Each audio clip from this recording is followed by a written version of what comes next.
आणि मला खात्री वाटते की मलकापूर नगर परिषद येणाऱ्या काळामध्ये अतिउत्तम काम करेल आणि या राज्यामध्ये एक आदर्श नगरपालिका म्हणून नावलौकिक मलकापूर नगर परिषद मिळवू शकेल.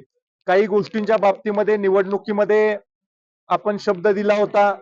सगळ्यात महत्वाचा शब्द जो या शहरातल्या नागरिकांना आपण दिला होता तो असा होता की मलकापूर शहर झोपडपट्टी मुक्त करायचं.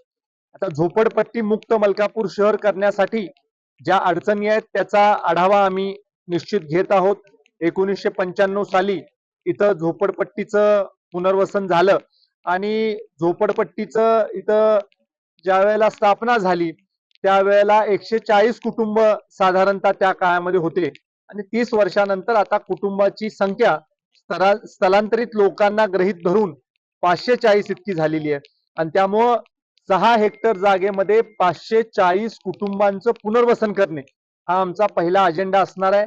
दिवस रात्र ह्या नवीन निवडून आलेल्या सगळ्या लोकांनी काम करायचंय आणि केंद्र आणि राज्य सरकारच्या माध्यमातून प्रधानमंत्री आवास योजनेच्या माध्यमातून आपल्याला कसं याचं पुनर्वसन करता येईल आणि या शहरामध्ये कुठेही झोपडपट्टी दिसणार नाही या बाबतीमधला प्रयत्न आपल्याला करावा लागणार आहे. त्याचबरोबर शहरामध्ये अत्यंत चांगल्या पद्धतीने जी 24/7 योजना ही याच्या पूर्वीच कार्यान्वित झाली होती त्याचा विस्तार करण्याचा एक जबाबदारी आमच्यावर आहे. नळ पाणी पुरवठा योजना चांगली करत असताना आधुनिक कशी आपल्याला त्याच्यामध्ये काही सोयी सुविधा करता येईल याच्यासाठी देखील आम्ही प्रयत्नशील राहू. अंडरग्राउंड ड्रेनेजचा विस्तार करणं आवश्यक आहे. तो कसा करायचा तोही आराखडा तयार करण्याच्या बाबतीमध्ये आमची चर्चा झालेली आहे आणि मला असं वाटतं की हा कारभार वाढत चाललेला असल्यामुळं ह्याच वर्षामध्ये 2026 साली नवीन इमारत जी 2018 साली सुरुवात त्या कामाला केली होती राहिलेला निधी उपलब्ध करून देऊन ती इमारत पूर्ण करून त्याचं उद्घाटन आपल्याला कसं घेता येईल याच्यासाठी देखील आम्ही पावलं टाकणार आहोत. एकंदरीतच मलकापूरच्या आधुनिकीकरणासाठी मलकापूरच्या एक डिजिटल नगरपालिका किंवा लोक अभिमुख कारभार करणारी नगरपालिका म्हणून नावलौकिक निर्माण करण्यासाठी जे काही करायला लागेल हे आपण सगळं करणार आहोत.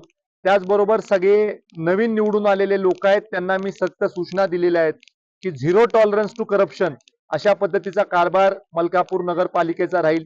कुठेही सामान्य माणसाचं शोषण होतंय अशा पद्धतीच्या तक्रारी येता कामा नये.